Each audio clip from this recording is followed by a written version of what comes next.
was alone. Wow, a weird first thought to have.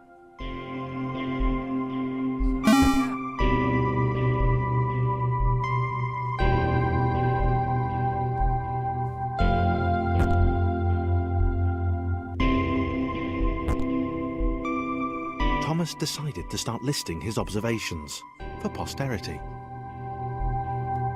1. The whole alone thing. 2. Portals. They led somewhere. He'd yet to work out where. 3. Falling. Thomas was absolutely fantastic at falling. He was almost as good at falling as he was at observing.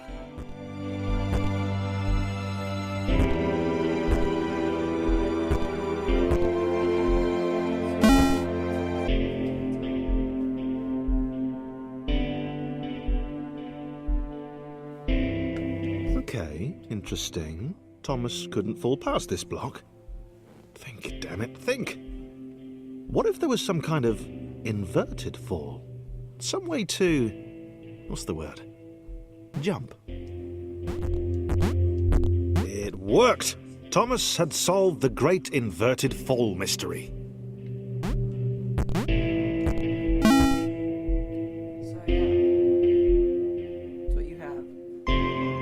Big jump. But Thomas noted there was no real danger in missing it. The world didn't want him to fail here. It was pushing him, but gently.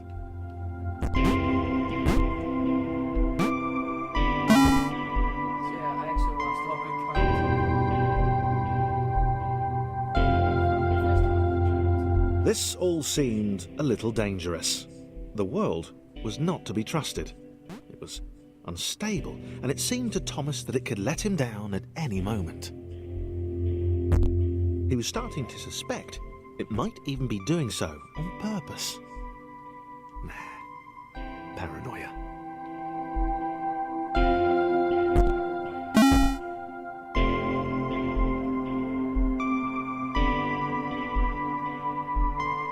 Thomas wondered whether the portals were actually taking him anywhere.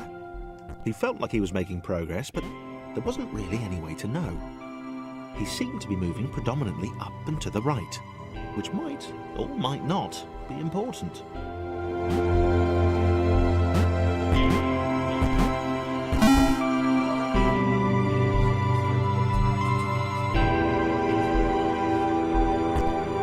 It might have been paranoia again, but Thomas could have sworn the world was becoming more complicated.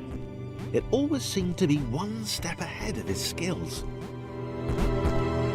It had been designed just for him. He wondered why. Was the world testing him? No, too obvious.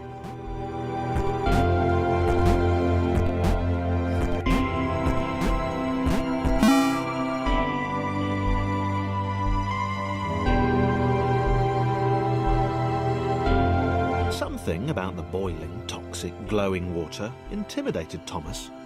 He didn't like it. He certainly didn't want to swim in it. He made another mental note. 4. Water. Not good. To be avoided.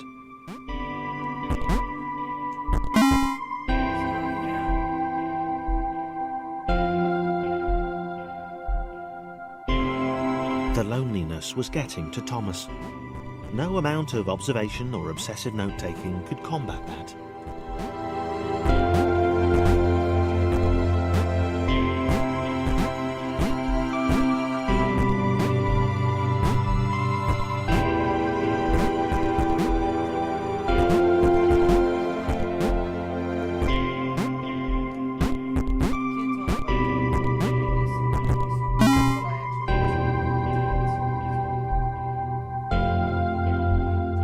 Thomas had a new theory. The world was training him. He could feel himself getting smarter. There was the mental list to consider. Over the minutes and seconds since his spontaneous generation, he'd become a pretty skilled jumper. He was evolving. He just wished he had someone to share it with.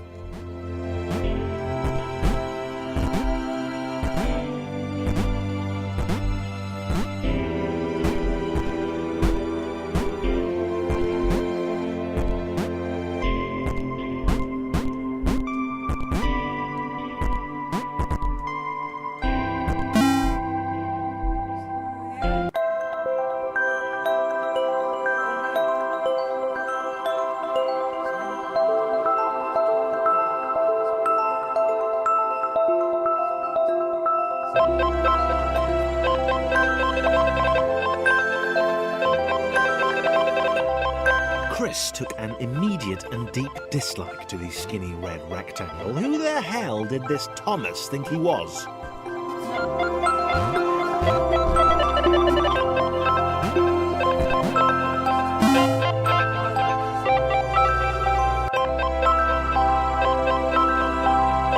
Chris had been doing fine. He wasn't the highest jumper, but he'd held his own. He'd even been graceful at times. Well, not technically graceful, it's probably the wrong word, but, you know, fine. There was that skinny little runt leaping about like he owned the place.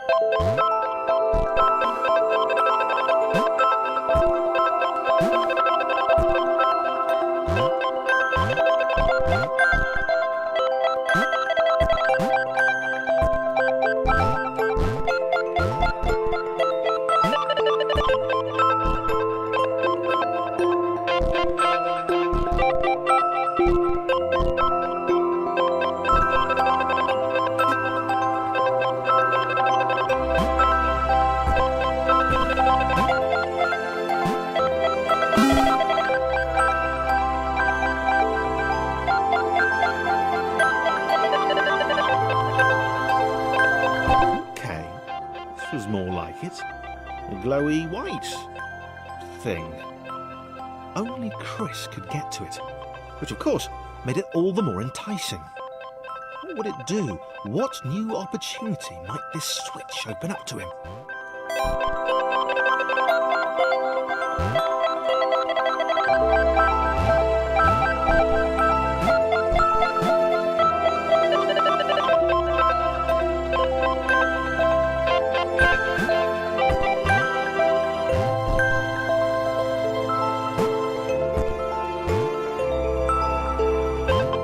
Great. Another chance for Thomas to jump slightly higher than Chris. How fortunate. Seriously, this made the whole switch pressing thing entirely worthwhile.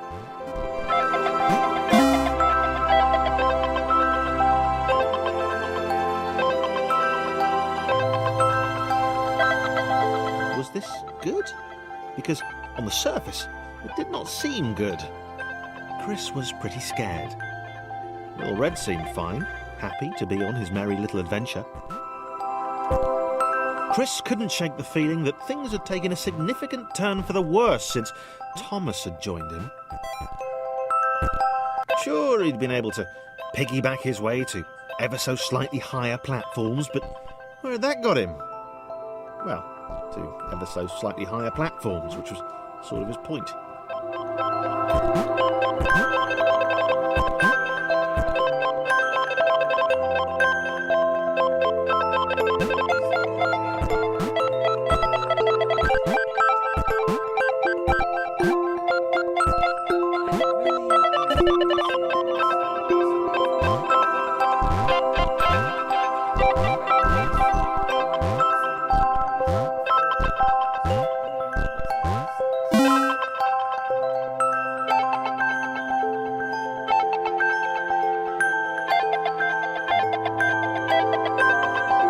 Chris stared at Thomas with pure hatred.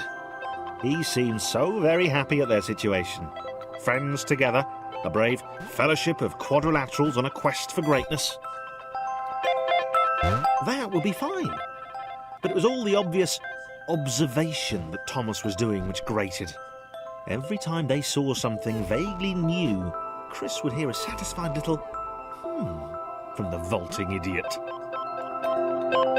He hoped the next portal would split them up, if only for a few levels.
This was his chance, a moment to shine.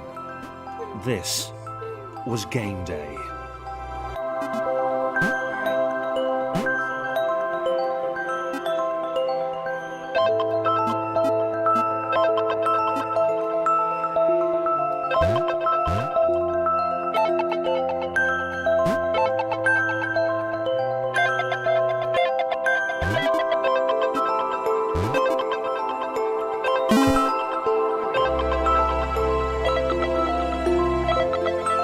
This would not do. John needed room to show off his exceptional skills.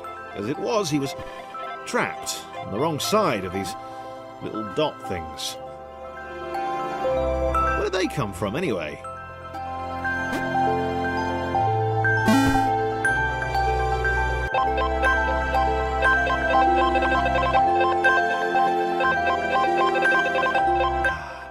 John inhaled the air of the open space, and it smelled of awesome. Time to flex those muscles, to put his training to use, time to show those little dots how it was done. John decided to press the switch, to let the little dots catch up with him. John cared for his new allies. You could tell from the sympathetic expression he practiced in the mirror all these years.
John was happy to keep helping.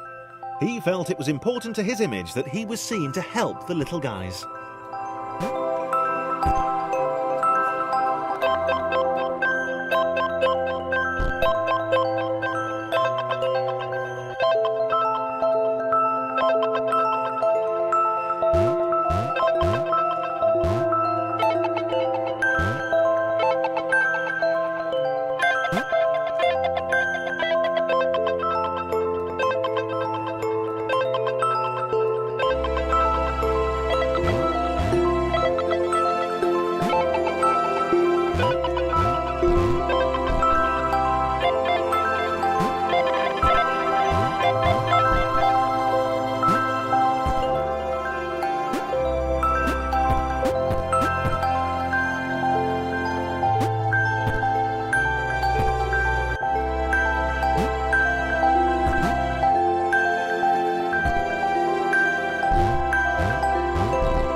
so much either.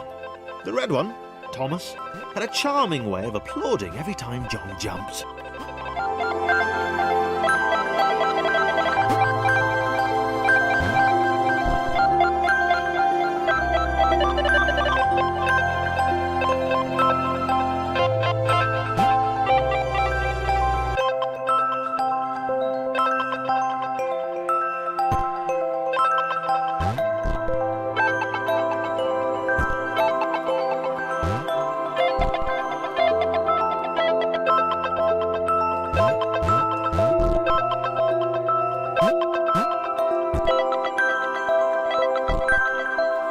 The angry orange one was less immediately likeable, but his unremitting cynicism and tutting amused John.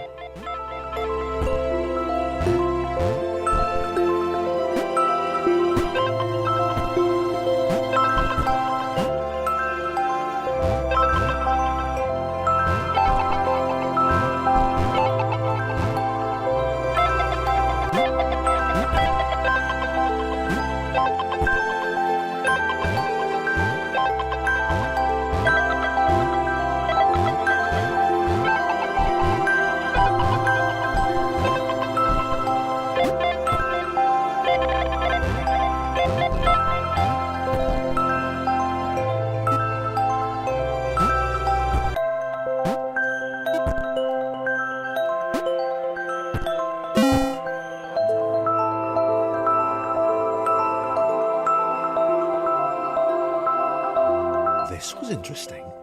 A floating target. This would require coordination, balance, and timing. John was sure the dots would be lost, but he was happy to guide them to triumph.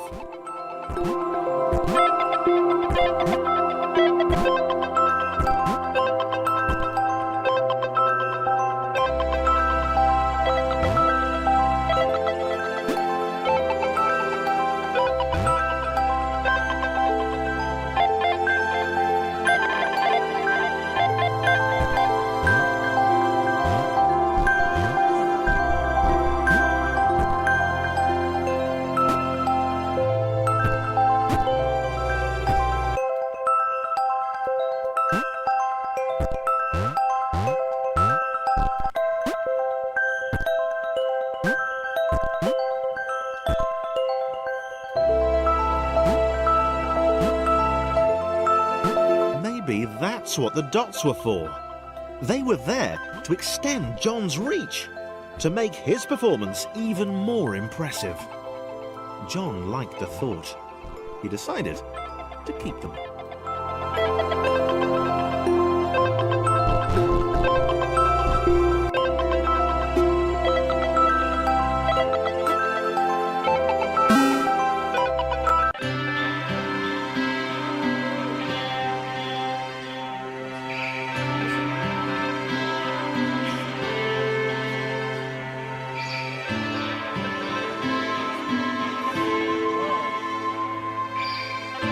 So, this was how Claire would die. She knew it would happen eventually. She was rubbish at jumping, and she moved slowly. She felt a little like her continued existence was breaking some kind of natural order. The crumbling pillar was a dramatic death, she supposed. Wait, what? Claire couldn't shake the feeling that she was not, in fact, dead. It was at that moment that Claire realised she had superpowers.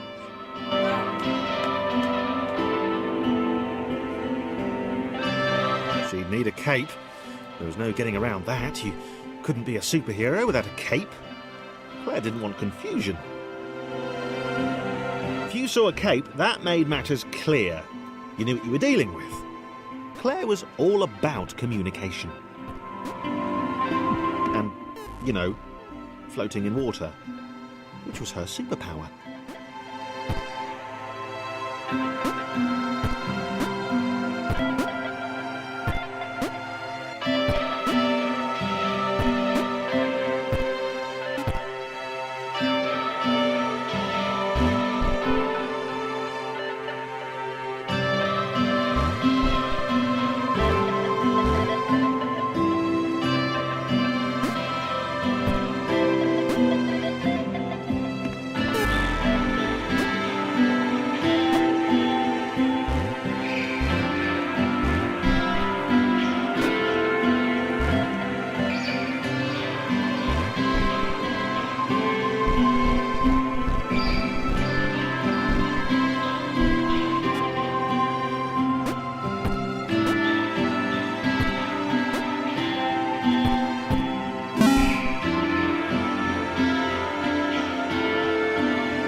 Fear not, my skinny friends, for I am Claire, and I will save you. Claire needed to come up with a superhero name as soon as possible. Claire was rubbish.